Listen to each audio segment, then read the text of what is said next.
तो चलिए आप सभी का फिर से स्वागत है हमारे चैनल में। आज के इस वीडियो में क्लास 10th का हिंदी का, जी हाँ, हिंदी का सेट 2 जो है आपका, जो मॉडल सेट 2 है उसका पूरा कंप्लीट करेंगे। आपका क्वेश्चन उसके साथ आंसर भी बताएंगे। अगर इसका सेट 1 का वीडियो नहीं देखे तो आप देख सकते हैं, डिस्क्रिप्शन में उसका लिंक दिया हुआ है, या फिर उसका प्लेलिस्ट में जाके आप देख सकते हैं। साइंस का भी दिया हुआ है 10th का। ठीक है, तो चलिए आगे बढ़ते हैं वीडियो में। तो एक ही क्वेश्चन आपको देख लेते हैं इसमें, ठीक है। और जानने से पहले आपको बता दें इसमें कि जो टोटल आपका जो क्वेश्चन इसमें 40 क्वेश्चन है, और मार्क्स भी इसमें आपका 40 मार्क्स है। ठीक है, आपको उसमें टाइम दिया जाएगा 1 घंटा 30 मिनट का, क्लियर है। और गलत उत्तर के लिए आपको कोई भी अंक नहीं कटे जाएंगे।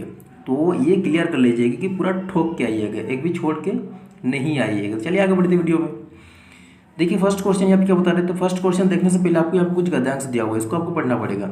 ठीक है, आप ये सभी गद्यांश को आप पढ़ लीजिएगा, तभी आपको पूरा समझ में आएगा। यहाँ से यहाँ तक आप पढ़ लीजिए, अभी उसको पढ़ने जाएंगे तो यहीं पे सुबह हो जाएगा। ठीक है, तो चलिए आज शाम तक क्लियर कर लेते हैं क्वेश्चन जो भी है। तो फर्स्ट क्वेश्चन यहाँ पर हम लोग के पास है कि स्वलंब का क्या अर्थ है। क्या पता है इसमें कि स्वलंब का क्या अर्थ है, तब पूरा उसको पढ़ लीजिएगा। तो उसमें अपना सहारा स्वयं बनना, स्वावलंबन का अर्थ है अपना सहारा स्वयं बनना। ऑप्शन नंबर भी आपका राइट आंसर होगा 1 नंबर का। ठीक है, क्वेश्चन नंबर 2 का क्या बता रहे इसमें, जब देख लेते हैं। परावलंबी किसे कहते हैं, परावलंबी कैसे लोग होते हैं। परावलंबी कैसे लोग होते हैं, तो इसमें हो जाएगा आपका दूसरों पर आश्रित होना। क्लियर है।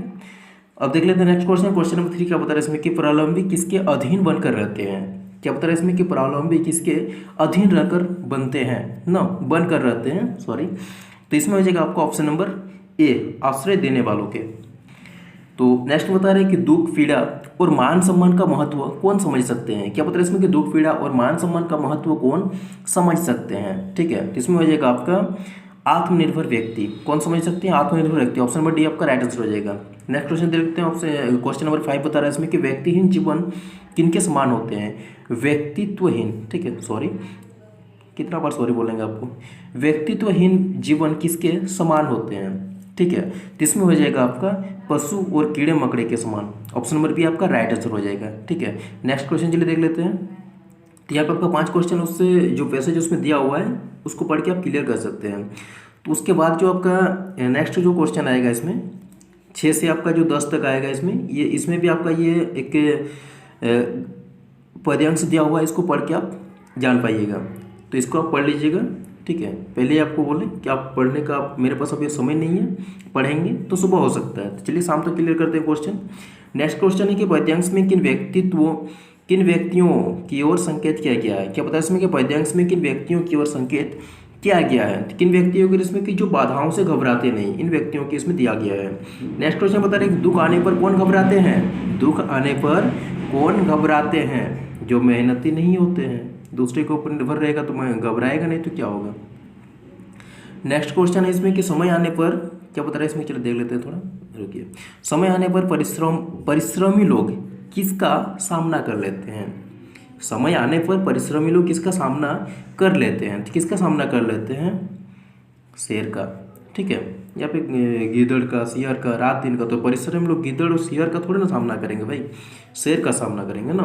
नेक्स्ट में कि लोहे के चने चबाना, मुहावरे का सही अर्थ क्या है। आपको लोहे का चने चबाना नहीं है, इसका अर्थ क्या है वो आपको बताना है। लोहे के चने चबाना का मुहावरे क्या होता है, तो इसका अर्थ होता है कठिन परिश्रम करना, जो बहुत ज़्यादा मेहनती होते हैं, जो हार्डवर्क करते हैं।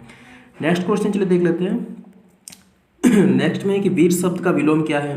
वीर का विलोम क्या है। तो वीर मतलब क्या होता है, जो बहादुर होते हैं। तो वीर का उल्टा क्या होगा आपको बताना है। साहसी वही हो गया, कायर, हिम्मती, बहादुर क्या होगा, कायर होगा आपका। ठीक है, जो वीर होते हैं उसका उल्टा क्या होगा, कायर होगा। नेक्स्ट क्वेश्चन चलिए देख लेते हैं।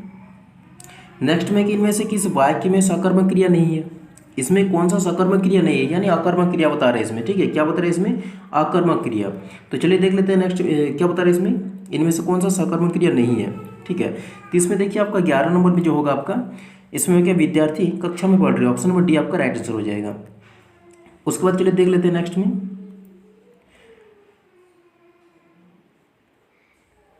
तो ऑप्शन नंबर जो 11 है आपका, ठीक है, 11 में आपका ये 1 नंबर भी इसका आंसर हो सकता है। ठीक है, क्योंकि अकर्मक बात कर रहा था, अकर्मक में क्वेश्चन मार्क आ रहा है, दोनों में आ रहा है। ठीक है, इसको आप क्लियर कर लीजिएगा, पहले डाउट लग रहा है दोनों में। उसके बाद नेक्स्ट क्वेश्चन है कि इस वाक्य में अकर्मक क्रिया का प्रयुक्त हुई है। इसमें अकर्मक क्रिया का प्रयुक्त हुई है किसमें। ठीक है, तो इसमें हो जाएगा आपका ऑप्शन नंबर ए, बच्ची सो रही है।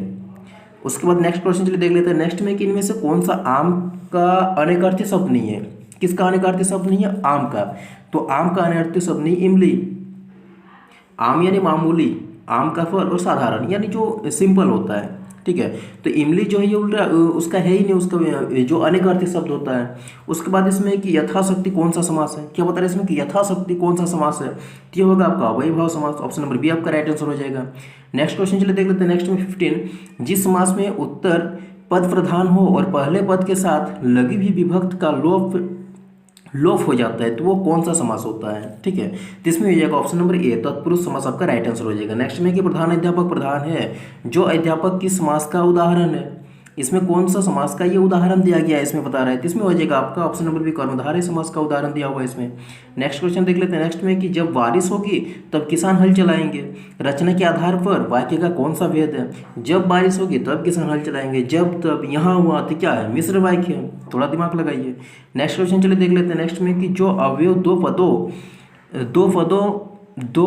उपवाक्य दो वाक्यों को परस्पर जोड़ने का काम करते हैं, तो वो डैश अवयव होता है। वो क्या होता है बता रहा है इसमें कि डैश दे दिया है, तो वो होता है आपका समुच्चय बोधक। ऑप्शन नंबर बी आपका राइट आंसर हो जाएगा। नेक्स्ट क्वेश्चन चलिए देख रहे हैं। नेक्स्ट क्वेश्चन नंबर 19, कृतवाच्य के वाक्यों में कर्ता के कार्य है डैश होती है क्या इसमें? ठीक है, तो इसमें होता है प्रधानता। नेक्स्ट क्वेश्चन चलिए देख। नेक्स्ट क्वेश्चन नंबर 20, लड़कियां सो रही है, यो वाच्य का कौन सा भेद है? क्या बता रहे हैं इसमें? लड़कियां सो रही है, इसमें कौन सा ये है? तो ये होगा कृतवाच्य। कृतवाच्य होगा इसमें। फिर नेक्स्ट में आपका इसमें वही चीज़ है, फिर पढ़ने के बाद उत्तर आएगा 22 ठीक है, तो आप पढ़ लीजिए इसको, तभी आपको समझ में आएगा। चलिए आगे बढ़ते हैं क्वेश्चन में। इसमें बता रहे हैं कि प्रस्तुत पंक्तियाँ किस कविता से ली गई है? ये जो इसमें जो आपका दिया हुआ है ये किस कविता से लिया गया हुआ आपको बताना है इसमें, तो आप पढ़ लीजिएगा तो आसानी से इसका उत्तर दे पाएंगे। ठीक है, वो है आपका फसल। यहाँ पे आप आंसर जान लीजिए, उसको पढ़ लीजिएगा जाके किताब से। फसल किसका जादू है? क्या बता रहा है इसमें कि फसल किसका जादू है? तो ऑप्शन नंबर 22 का हो जाएगा आपका। कितना हो जाएगा? ये हो जाएगा आपका नदियों के पानी का। चलिए नेक्स्ट जो हम लोग के पास क्वेश्चन है, तो नेक्स्ट में कि फसल किसका रूपांतरण है? क्या बता रहे हैं इसमें कि फसल किसका रूपांतरण है? किसका है? सूरज की किरणों का। फसल किसका गुणधर्म है? फसल किसका गुणधर्म है? तो मिट्टी का फसल गुणधर्म है। नेक्स्ट क्वेश्चन चलिए देख लेते हैं फिर। तो इसमें बता रहे हैं कि वज्र छिपा नूतन कविता फिर भर दो, यह पंक्ति किस कविता से लिया गया है? जो पंक्ति इसमें जो दिया गया है ये किस कविता से लिया गया है बता रहे थे? ये आपको उत्साह कविता से लिया गया है। उत्साह कविता में आए निवाद शब्द का क्या अर्थ है?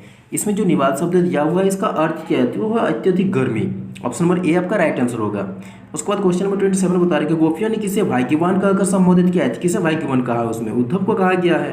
ठीक है, गोपियों की दशा किस पक्षी के समान किया गया है?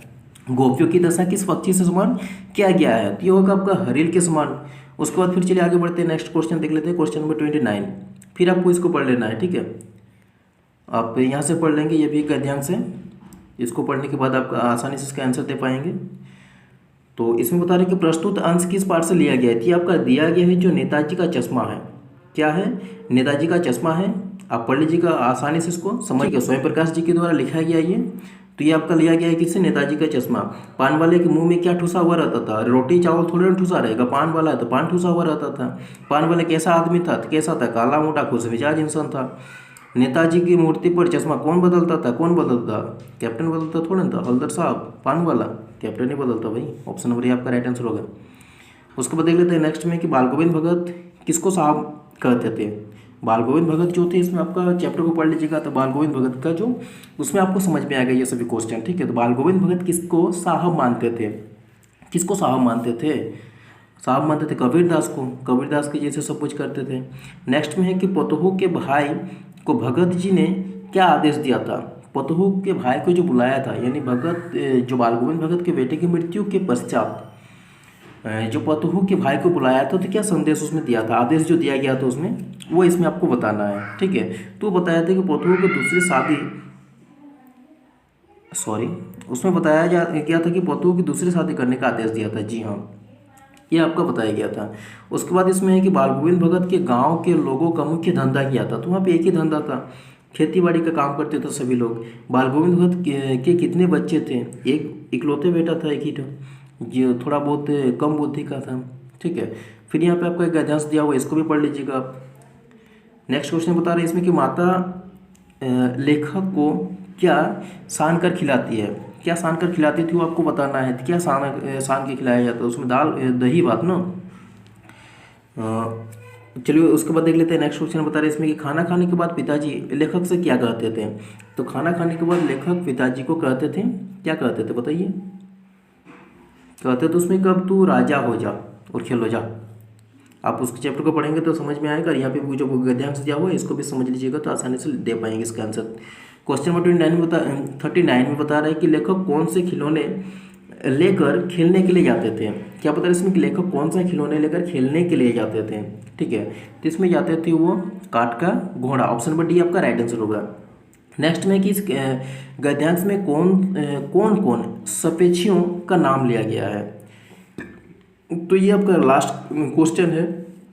ठीक है, तो इसमें लिया जाता था तोता, मैना, कबूतर, हंस और मोर। ऐसे बोल बोल के लेखक की जो माता थी उसमें वैसे वैसे बोल बोल के खिलाया जाता था उनको। ठीक है, तो ये था इसमें आपका 40 क्वेश्चन कवर कर लिया। सेट 2 था इसमें हिंदी का, सेट 1 भी बता दिए। इसमें नहीं देखे तो आप डिस्क्रिप्शन में लिंक दिया हुआ है, जाके देख सकते हैं। और आगे आप किस जो सब्जेक्ट वीडियो देखना चाहते हैं, कौन सा सेट का, कमेंट कीजिएगा। ठीक है, सबसे पहले वही सेट आपको प्रोवाइड करवाएंगे। मिलते हैं next video. Thanks for watching.